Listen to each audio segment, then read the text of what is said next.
I thought I designed the perfect marriage, but I was building on quicksand. When my wife started taking mysterious business trips and password protecting her phone, I ignored the warning signs. But discovering that medical document hidden in her drawer changed everything. She terminated our unborn child without saying a word, then looked me in the eye and said, "My body, my rules." That's when I knew. This betrayal demanded more than just divorce papers. When you build a house, the foundation is everything. If the concrete is weak or the measurements are off, the whole structure eventually comes crashing down.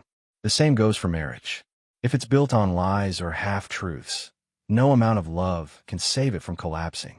I learned this lesson the hard way, and maybe my story can save someone else from making the same mistakes I did. My name is Jonathan Calloway, and I'm 42 years old. I'm an architect by trade, and I specialize in sustainable building design.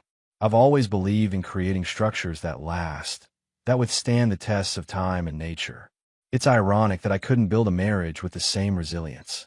I grew up in a middle-class neighborhood in Portland.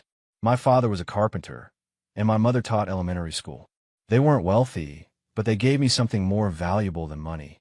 They showed me what a strong marriage looked like. They disagreed sometimes, sure, but they always treated each other with respect. They talked through their problems, compromised, and never went to bed angry. I wanted that same kind of partnership someday. I wasn't handed anything on a silver platter. I worked my way through college, taking out loans and working nights as a security guard to make ends meet.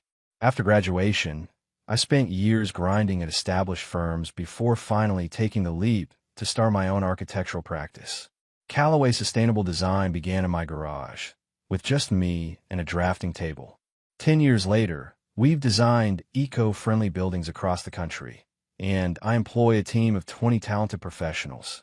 Success came through sacrifice, missed social events, working weekends, taking risks when others played it safe. But I always had a clear vision. I wasn't building this career just for myself.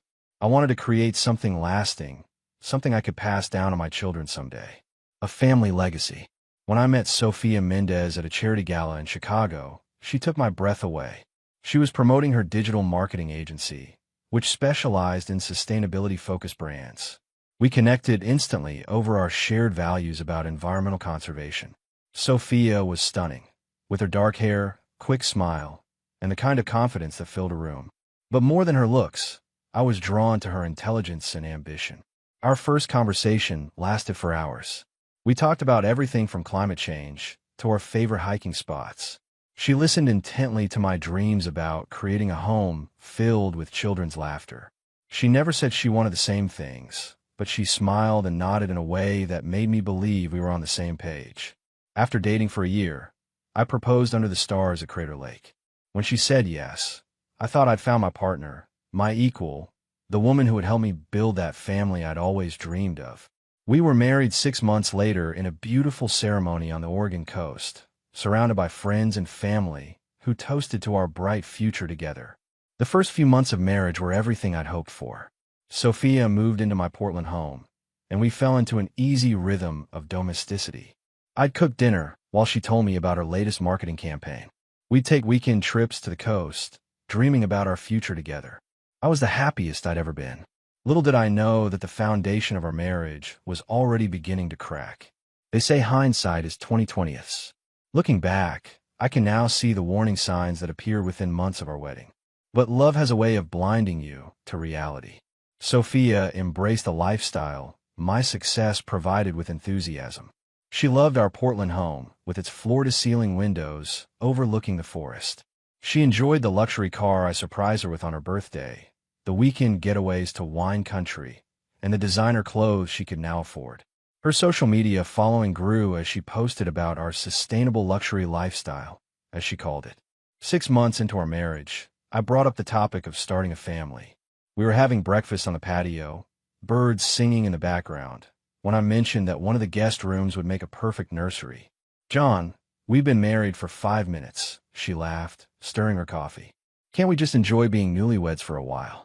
Her response seemed reasonable, so I backed off. But when I brought it up again a few months later, her reaction was different. "I just landed the EcoVenture account," she said, her voice tight. "It's the biggest client my agency has ever had. The timing isn't right." Again, I understood. Building her marketing agency took priority. I respected her ambition. It was one of the things that had attracted me to her. I could wait. Around our first anniversary, something shifted. Sophia started taking more business trips, Chicago, New York, Los Angeles, always for important client meetings or industry conferences. She'd return home distracted, checking her phone constantly, disappearing into the home office for hours of urgent work calls. The physical distance grew alongside the emotional one. Gone were the casual touches as we passed in the hallway. The passionate kisses gave way to quick pecks on the cheek. At night, she'd roll to her side of our king-size bed, claiming she needed space to sleep. When I'd reach for her, she'd mumble about being exhausted. My best friend, Ryan, noticed the change during our monthly poker night. "Everything okay with you and Sophia?" he asked as the others left. "You seem, I don't know, tense." "We're fine," I said automatically. "She's just busy with work." The infidelity rumors about the Henderson couple have us both thinking about trust in relationships. Makes you realize how fragile marriage can be. But were we fine? The question lingered as I drove home, finding the house empty again. A text informed me Sophia had gone out with some work friends. I didn't know their names. I didn't know much of anything about my wife's life anymore. That night, staring at the ceiling while Sophia slept beside me, yet somehow miles away, I wondered if all marriages went through this phase. If this disconnect was normal. If my parents had ever felt like strangers to each other. I didn't know it then, but our marriage problems were just beginning. Our second year of marriage coincided with the biggest project of my career, an eco-friendly corporate headquarters for a major tech company. I was working longer hours, but I always made time for Sophia. I'd call during lunch breaks and try to schedule date nights whenever possible. She rarely reciprocated this effort. One evening, I came home early with takeout from her favorite Thai restaurant, hoping to surprise her. Instead, I found a note saying she'd gone out with friends. No details, no estimated return time. The gesture felt like another brick in the wall forming between us. When Sophia returned around midnight, her cheeks flushed from wine, I asked who she'd been with. "Just some industry people," she replied vaguely. "You wouldn't know them." "I'd like to," I said. "Maybe next time I could join you." She laughed. "You'd be bored to tears, John. All we talk about is marketing strategies and social media algorithms." The conversation ended there, but the feeling of exclusion lingered. Sophia had created a separate life, one where I wasn't welcome. Her business trips became more frequent and longer. A weekend conference in Chicago stretched to 5 days. A client meeting in Miami somehow required a full week. When I questioned the extended stays, she'd become defensive. "Are you monitoring me now? I'm building a business, John. That takes time." My trusted project manager, Diana, noticed my distraction during an important client presentation. "I've been married 15 years, she told me afterward. "Whatever's happening at home, don't let it affect your work. That's the one thing you can control." I try to follow her advice, pouring myself into designing sustainable buildings. If I couldn't fix my marriage, at least I could create structures that would stand the test of time. Meanwhile, our home life deteriorated further. Sophia redecorated our bedroom without consulting me, replacing the warm earth tones I loved with stark minimalist furniture and abstract art that felt cold and impersonal. She changed our dinner plans without warning and made major purchases without discussion. The emotional affair signs were increasingly obvious, but I kept denying them. The password on her phone changed. She started taking calls in another room. Her social media posts rarely included me anymore. One night, I found her laughing at her phone. When I asked what was funny, she quickly turned it off. "Nothing important," she said, but her eyes told a different story. That weekend, I suggested couples counseling. "Maybe we need some relationship advice from a professional," I said carefully, "to help us communicate better.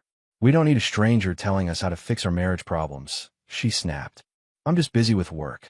It'll pass." But it didn't pass. The distance between us grew wider each day, and I began to wonder if it could ever be bridged again. By our third anniversary, Sophia and I were essentially living separate lives under the same roof. The intimacy that once defined our relationship had evaporated completely. No more spontaneous hugs in the kitchen. No more holding hands during movies. No more passionate nights. When I initiated physical contact, she'd stiffen and pull away with a ready excuse. "Headache," Early meeting, too tired. My attempts at meaningful conversation were met with one-word answers or distracted nods as she scrolled through her phone. I threw myself into my work, spending long hours at the office designing a series of affordable eco-housing projects.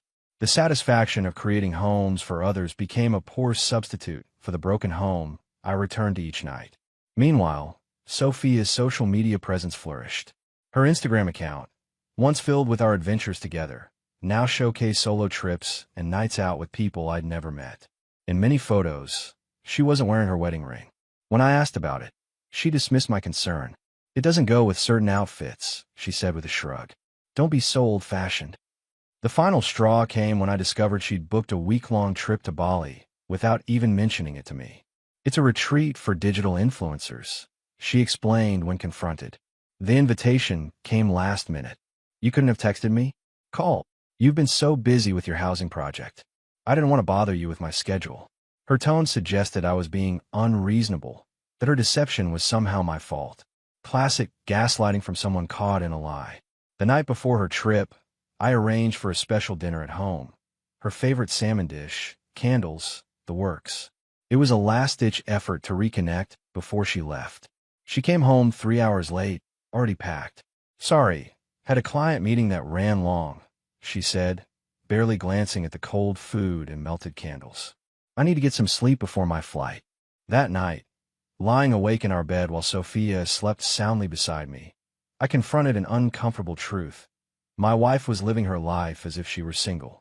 Our marriage had become a formality, a checkbox on her tax forms. The betrayal wasn't dramatic. No lipstick on collars or suspicious hotel receipts. But it was betrayal nonetheless. A slow, insidious abandonment that hurt more than a single act of infidelity might have. Ryan invited me fishing the weekend Sophia was in Bali. Standing on the peaceful riverbank, I finally opened up about my marriage problems. "She's checked out completely," I admitted. "Sometimes I wonder if she's having an affair." "Would it matter?" Ryan asked, surprising me. "Seems like she's already gone, whether there's someone else or not." His words hit me like a punch to the gut. He was right. The Saving Marriage Advice columns always talked about communication and counseling. But how do you save a relationship when only one person is trying? It was a Tuesday afternoon when my world collapsed. I'd come home early with a migraine, something that rarely happened. The house was quiet. Sophia was supposed to be at a marketing conference in Seattle for 3 more days. I headed straight for the medicine cabinet in our master bathroom. As I rummaged through for painkillers, I knocked over Sophia's cosmetic bag. Its contents spilled across the counter, and among the lipsticks and compacts was a folded piece of paper. I shouldn't have opened it. Some part of me knew that whatever was inside would change everything. But I did. It was a medical document from Portland Women's Clinic, dated 2 weeks earlier. My eyes scanned the form, landing on the words pregnancy termination and 6 weeks gestation. The room seemed to spin. Sophia had been pregnant with my child. She had ended the pregnancy, and she had never said a word to me about either. I sat on the bathroom floor for what felt like hours, the paper clutched in my trembling hand. This wasn't a forgotten dinner plan or a hidden credit card purchase. This was a life-altering decision made without me, a potential child I would never know. Eventually, I made my way to the kitchen and poured a scotch neat. The liquor burned my throat, but did nothing to numb the pain. Questions raced through my mind. How long had she known? Why hadn't she told me? Was it because she knew how much I wanted children? Or was there something worse? Was the child perhaps not mine? I was still sitting at the kitchen island, surrounded by empty space, when I heard the front door open. Sophia walked in, suitcase in hand, freezing when she saw me. "John, what are you doing home?" Her voice was casual, but her eyes darted nervously to the paper on the counter. "Conference ended early," she continued, setting down her bag. "The keynote speaker got food poisoning, so they canceled the last 2 days." Another lie to add to the collection. I slid the medical document across the counter toward her. "You want to explain this?" Her face changed, hardening into something unrecognizable. She didn't bother denying it or apologizing. Instead, she straightened her shoulders and looked me directly in the eye. "There's nothing to explain. I wasn't ready for a baby. I made a decision." "A decision," I repeated, my voice hollow. "About her child, without even telling me. My body, my decision." Her tone was ice cold. I don't need your permission. In that moment, looking at this stranger who had once been my wife, I realized our marriage had been over long before I found that paper. This wasn't just about the pregnancy. It was about respect, partnership, and trust, all things that had apparently meant nothing to her. You're right, I said quietly. Your body, your decision. But this marriage involves both of us, and I deserve to know. She rolled her eyes, already scrolling through her phone. Are we done with the dramatics? I have calls to make. And just like that, she dismissed the most devastating moment of my life. That night, after Sophia retreated to her home office for her important calls, I sat alone on our back deck. The same deck where we'd once talked about our future, planned our lives, dreamed together. Now those dreams lay shattered around me, like broken glass. Her cold response to being caught, my body, my decision, kept echoing in my mind. Yes, it was her body, but we were married. We had vowed to face life's challenges together. Her unilateral decision showed exactly how little those vows meant to her. If she could hide something this monumental, what else was she concealing? The trust between us wasn't just damaged, it was obliterated. I called Ryan, my voice barely steady. I need a lawyer. A good one. What happened? Concern filled his voice. After I explained, the line went quiet for a moment. My cousin Jennifer is one of the best divorce attorneys in Oregon, he finally said. Specializes in high-asset cases. I'll text you her number. Divorce. The word hung in the air like a storm cloud. I never thought I'd be considering it, especially not because of such a fundamental betrayal. Yet here I was. The next morning, while Sophia was at the gym, I called Jennifer and scheduled a consultation for that afternoon. Her office was in a sleek downtown building with views of Mount Hood. The irony wasn't lost on me. I designed similar spaces for other professionals, never imagining I'd sit in one discussing the end of my marriage. You need to protect yourself, Jennifer said after hearing my story. Based on what you've told me, your wife has checked out of this marriage. Now we need to ensure she doesn't take half your business on her way out.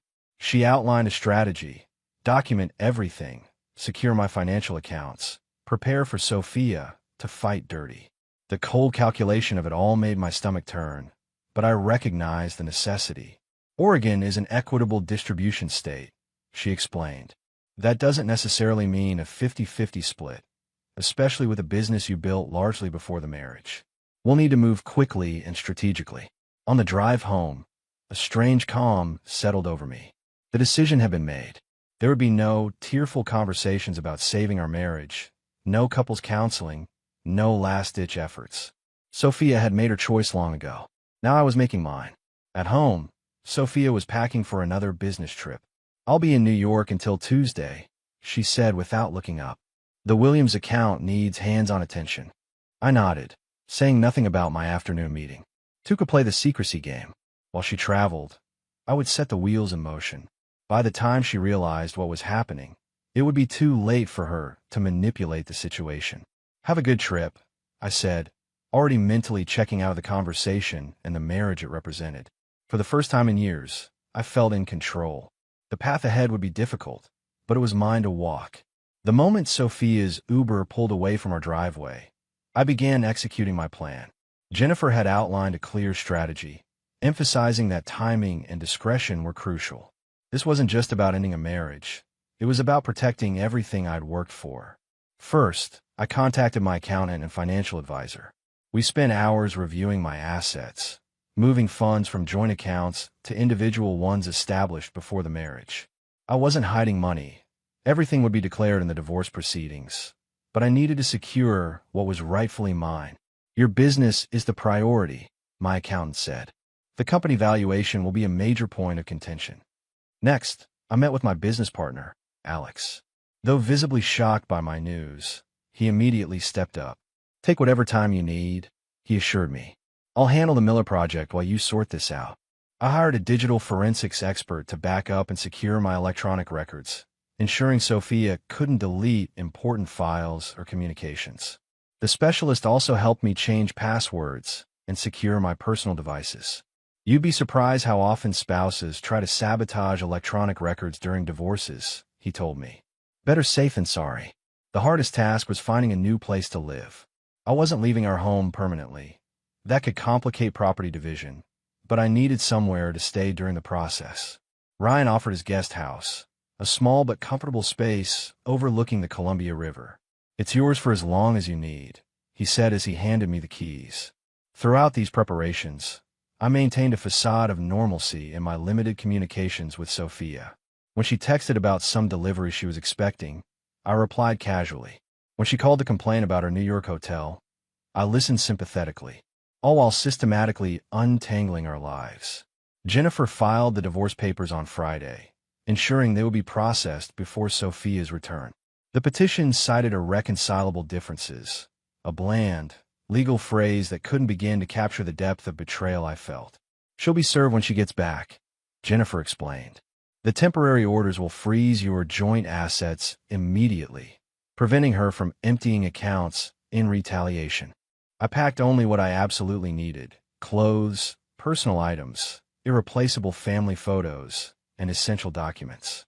The rest could wait until the property division phase. On Monday evening, I made one final walk through the house we'd shared. So many memories, now tainted by deceit. In the kitchen where we'd cooked together, in the living room where we'd entertained friends, in the bedroom where we'd once connected, all now felt like movie sets where I'd played the role of a happily married man. I left my wedding ring on the counter with a simple note: "Attorney Jennifer Blackwell will contact you. Goodbye." By the time Sophia's plane landed Tuesday morning, I was already gone. Ryan's guest house became my sanctuary. The simple space overlooking the Columbia River offered solitude I desperately needed. Each morning, I'd watch the sun rise over the water, reminding myself that even after the darkest nights, light returns. 3 days after my departure, the storm hit. My phone exploded with notifications, calls, texts, emails, all from Sophia. I ignored them all, following Jennifer's advice to communicate only through legal channels. "The moment you engage directly, she'll try to manipulate you," Jennifer had warned. "Let me be the buffer." Through Jennifer, I learned that Sophia had been served the divorce papers upon returning home to an empty house. Her reaction was exactly what my attorney predicted: shock followed by fury followed by desperate attempts to regain control. "She's claiming you abandoned the marriage," Jennifer told me during our update call. "Her attorney is demanding you return to the house and unfreeze the accounts immediately." "And?" I asked, surprising myself with my steady voice. "And nothing. The temporary orders are in place. The judge denied their emergency motion. We proceed as planned." Work became my anchor. Alex had been handling the Miller project brilliantly, but I dove back in, losing myself in the clean lines and sustainable materials of the designs. Creating spaces for others helped me cope with the wreckage of my own. My team knew something was wrong. I was sleeping in my office some nights, my wedding ring was gone, but they respected my privacy. Only Diana approached me directly. "Whatever you're going through," she said, placing a coffee on my desk one morning, "remember you're not alone. We've got your back." Her simple kindness nearly broke me. The weeks that followed unfolded like a bizarre chess match. Sophia hired an aggressive attorney, known for scorched-earth tactics, in high-asset divorces. They demanded half of Callaway's sustainable design, despite the business predating our marriage by several years. They tried to claim I had hidden assets. They even suggested my decision to file for divorce was retaliation for her exercising her reproductive rights. Jennifer countered each move methodically, presenting documentation of the business's premarital establishment, transparent financial records, and, most damning, evidence of Sophia's prolonged emotional abandonment of the marriage. "They're getting desperate," Jennifer noted after a particularly hostile letter from opposing counsel. "They know they're losing ground." Through mutual friends, I heard Sophia was telling a different story, claiming I was having a midlife crisis, that I'd abandoned her without warning, that I was punishing her for prioritizing her career. The narrative painted her as the victim, me as the villain. Once, those accusations would have devastated me. Now, they only confirmed I'd made the right decision. The woman I'd married, the woman I thought I knew, had never really existed. "Stay the course," Ryan advised during one of our fishing trips. "The truth always surfaces eventually." I was counting on it. 6 months into the divorce proceedings, I finally felt like I could breathe again. Jennifer had proven her reputation well-earned, methodically dismantling each of Sophia's attorney's arguments with precision and foresight. "They're ready to settle," Jennifer announced during our morning call. Their latest offer acknowledges your sole ownership of the firm. They're no longer contesting the premarital assets. What changed? I asked, surprised by this sudden shift. Reality sank in. Their financial expert confirmed our business valuation. Plus, our evidence of Sophia's pattern of emotional abandonment was compelling. They're cutting their losses. The settlement terms were better than I dared hope. I kept my business entirely. The house would be sold, with proceeds split fairly based on respective contributions. Most importantly, I would be free, officially, legally free from a marriage that had become a charade. With the legal battle winding down, I turned my focus to rebuilding. I purchased land overlooking the Columbia River, not far from Ryan's property, and began designing my next home. Each line I drew felt like reclaiming a piece of myself, creating a space that reflected who I was now, not who I'd been as half of a failing marriage. Callaway Sustainable Design continued to thrive. Our eco-housing project received national recognition, and we expanded the team to meet growing demand. Alex became a full partner in the firm, his steady leadership having proven invaluable during my personal turmoil. You should take some time off, he suggested after we signed a major new contract. The team can handle things for a few weeks. He was right. For nearly 7 months, I'd done nothing but work and deal with divorce proceedings. I needed perspective, distance, time to process everything that had happened. I booked a solo trip to a remote cabin in Alaska. No phone service, no internet, just mountains, forests, and the kind of silence that cleanses the soul. For 2 weeks, I hiked during the days and sketched new designs at night by firelight. Simple, peaceful, healing. The day before my return to Portland, I sat by a crystal-clear lake, watching eagles soar overhead. Somehow, miles from civilization, I finally found clarity about what had happened with Sophia. Our marriage hadn't failed because of her abortion, though that had been the breaking point.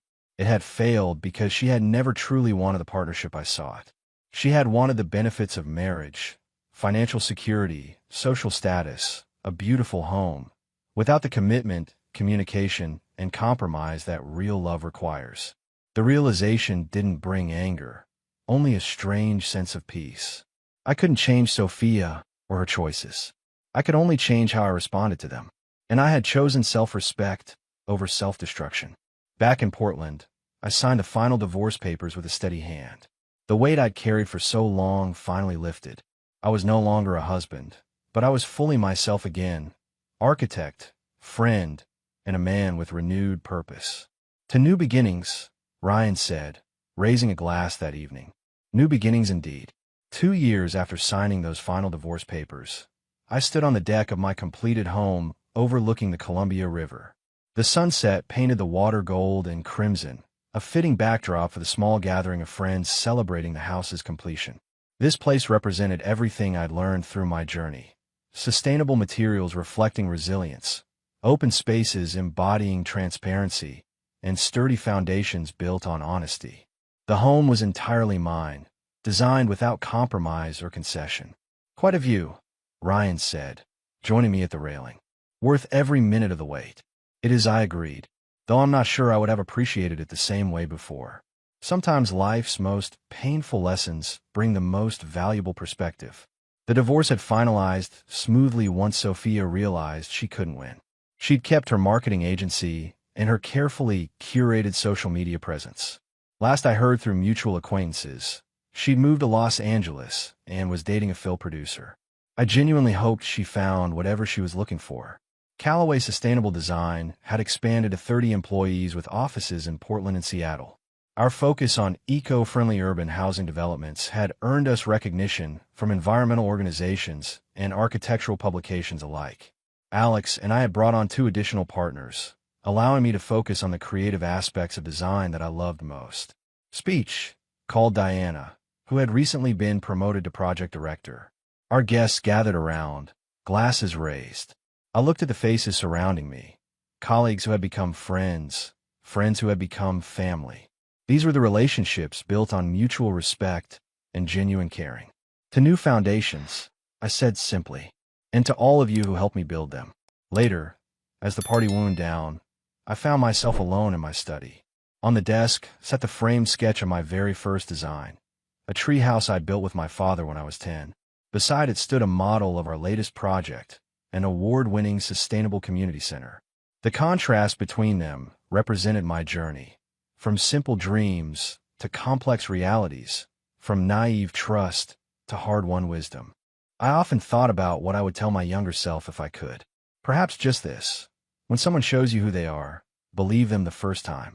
Sophia had never explicitly said she wanted children or shared my vision for our future. I had projected my dreams onto her silence, hearing what I wanted to hear. That evening, as moonlight reflected off the river below my window, I felt a sense of completion. The betrayal that had once threatened to destroy me had instead forced me to rebuild. Not just my life, but myself. My phone buzzed with a message from an architect I'd met at a green building conference. We've been talking regularly, slowly getting to know each other. Unlike my rush into marriage with Sophia, this connection was developing thoughtfully, with clear communication and shared values confirmed, not assumed. Still on for hiking this weekend? Her text read. Absolutely. I replied, smiling at the simple honesty of the exchange. Life had come full circle, and this time I was building on truth.